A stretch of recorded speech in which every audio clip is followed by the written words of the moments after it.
Hello, it's Friday, so happy Friday for if you're watching this on Friday, but happy any day, whatever day you're watching it. So yesterday a client said to me, it's been over a month since you did a video. So I'm here, but what determines when I do videos? I every day feel like, wow, I want to share this moment. I want to share this moment. I want to share this moment. But usually about 1 second after I have that moment, I have a new client. And so, at some point I have to take downtime and do all that. But I like to do the videos, so I'm doing one now because I had a cancellation.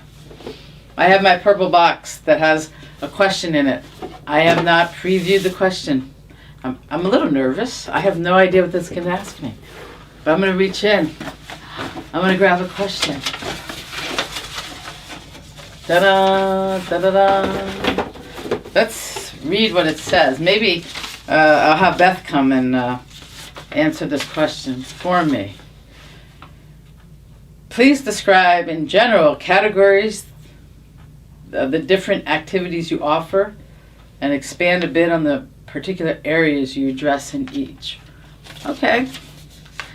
I can tell you that if you go to my website and look at Getting to Know You, integratedlifetherapy.com, I probably have talked about that a little bit, talked about my journey. So let's start at the beginning. As what is it? I wanted to say Julie Andrews, but it's really Maria would say we always start at the very beginning. And maybe on another day I would actually start singing for you, but I'm going to spare you today. So it all started with massage therapy. And to this day, I do very little classic massage. I have one massage client, one last holdout left on my schedule. But massage was always was really my gateway into everything else I do. I started doing massage when I was about this big-ish or so, and it just seemed natural. You have a headache, I was like, let me just touch that spot. So did lots of massage for a hobby and a habit, I guess, and on a hobbit perhaps, I don't know. But I that was a little weird, but anyway, had a handmade massage table made of 1,000 pounds, put this in my little VW Bug, drove around with it. So it was a real beginning for me. And then in 1987, seems like a long time ago, I went to massage school where I actually fell in love more than anything else of studying the human body. I mean, the human body is amazing in every way. It's just incredible. And so from there, in a couple of years, I had to still mature a little bit, emotionally, socially, intellectually, whatever, before I can say, I think I want to go back to school for physical therapy. And as much as I love doing massage for a hobby, I didn't necessarily want to do it for my work. It just felt different. It took something away from me. Fast forward, go to school for physical therapy. And I love physical therapy, and there's so many beautiful areas to focus on with physical therapy. I mean, there's the inpatient care, which I think is so important, especially in a place where we live, how we live, where everything's fast. And it's an opportunity to connect to people. When I was doing inpatient care in a nursing home, rehab center, that kind of fell against me a little bit because, they're measuring everything by productivity, which means billable hours, and I want to go sit with that person who's sitting by themselves for like 23 and a half hours a day, and then they're like, DJ, where's your productivity?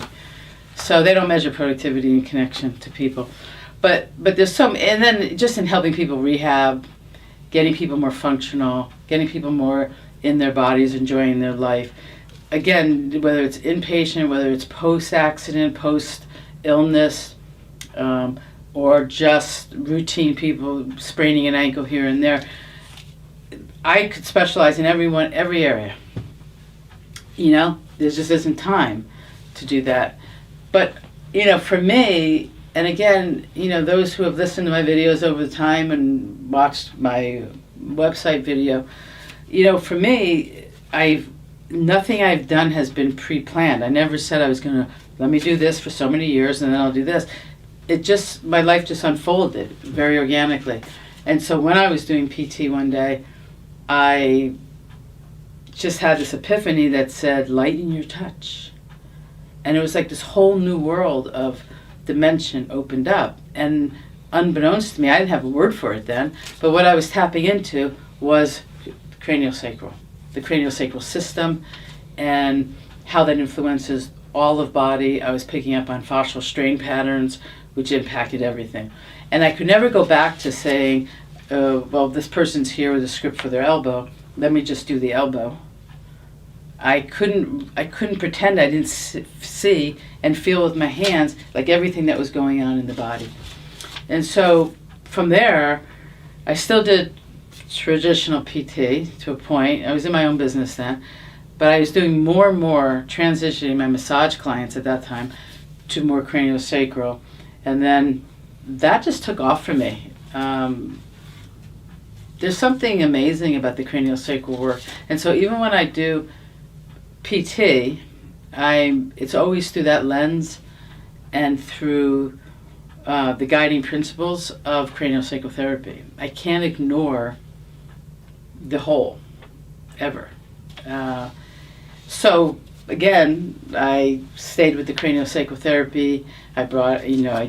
Now I kind of merged. At this point, I'm merging physical therapy, I'm merging some massage principles, I'm merging craniosacral therapy. But craniosacral has really become like my foundation that guided me. A huge component of craniosacral therapy is somato-emotional release. And somato is body, emotion is emotion. So it's really getting a sense of how emotion is manifested physically. Now, we don't, in craniosacral therapy, we won't process out the feelings, but what we're doing is we're working with the what they refer to as energy system in the body, where emotion is usually stored. And so I love that, obviously. That was just another way to connect. That was just another dimension. How do I help get people just better in their life? So not only couldn't I just treat an elbow separate from the whole body, now I can't treat a whole body separate from an emotional system. I can't pretend what I know, that I don't. I can't pretend that I don't know what I do know. So I can't just go, all right, I don't want to know about the emotion, I just work on body. Because again, if you believe in what shows up in the body is the next piece that has to heal, if there is a trauma, if there is something emotional manifesting physically, you can't just ignore it because you can't get to the next level. And so even if hypothetically I could take out that, I'm just going to put this over here while I work here, it's there.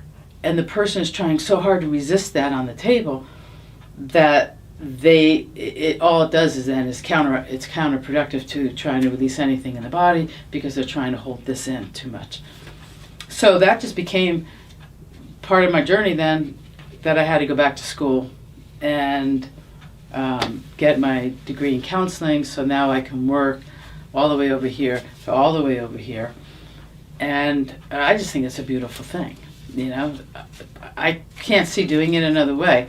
Now, it's not that I feel like I'm running out of time. I feel like, as I get older, the amount of time I want to spend in school and how do I go to school and still continue to work, there's the balance there, because I would love to go to school and add yet another dimension, which is the meridians, because I totally believe in the meridians of the body. I don't know exactly how many. I think there's 10, maybe it's 12. I think it's 10, but in my Sun Do practice, that is all about opening meridians, getting that chi flowing through the meridians, and that practice, and I'm going to do a video just on that practice someday, but that has kept me so incredibly healthy, this practice, because taking care of the whole body organ system, taking care of energy fields, energy lines, It's amazing. So I would like to add this other dimension. I don't do acupuncture. I have added dry needling, totally different. I don't, shouldn't even put them in the same sentence, really. So I think that summarizes the therapies. Massage, craniosacral, physical therapy, and psychotherapy. And most of the time, most people can benefit from all of it, right? And that's people, if you're here just in my counseling office and you're, locked up, and you've been locked up, you've been holding in that whatever forever, and your body's just very much in the habit of being a certain way and is structurally changed from holding that in, how do we free up the stuff, the motion underneath that, if we can't free up the body? And so I love the hybrid work I do. Is essentially a lot of the work I do now. It's totally what I believe in, because I just want to get people better in their life, happy in their life, content in their life. So thank you, Candace, for the question, and go have a good day. It's nice seeing you guys again. Take good care. Bye bye.